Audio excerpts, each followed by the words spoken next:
Taste the Daily.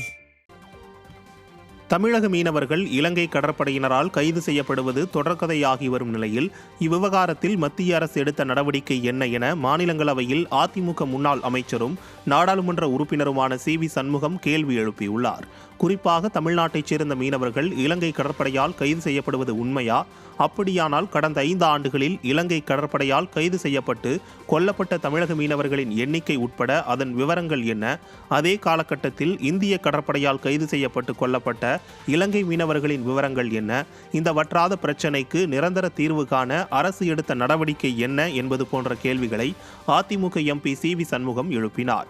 இதற்கு பதிலளித்துள்ள வெளிநாட்டு விவகார இணையமைச்சர், பல்வேறு அதிகாரப்பூர்வ தொடர்புகள் மற்றும் நிறுவப்பட்ட இருதரப்பு வழிமுறைகள் மூலம் இலங்கை அரசாங்கத்துடன் இந்திய அரசாங்கம் மீனவர்கள் தொடர்பான பிரச்சினைகள் குறித்து நடவடிக்கை மேற்கொண்டு வருவதாக தெரிவித்துள்ளார்.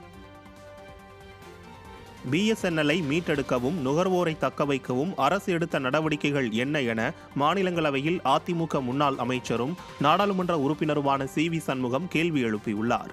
மிகவும் மோசமான BSNL நெட்வொர்க் காரணமாக ஏராளமான நுகர்வோர் BSNL இணைப்புகளை கைவிட்டு வருகின்றனர் என்பது அரசுக்கு தெரியுமா? அப்படியானால் கடந்த 3 ஆண்டுகளில் தங்கள் இணைப்புகளை கைவிட்ட நுகர்வோரின் எண்ணிக்கையின் விவரங்கள் என்ன? BSNL-ஐ மீட்டெடுக்கவும் நுகர்வோரை தக்க வைக்கவும் அரசு எடுத்த நடவடிக்கைகள் என்ன உள்ளிட்ட கேள்விகள் அதிமுக எம்பி சி.வி. சண்முகம் எழுப்பினார்.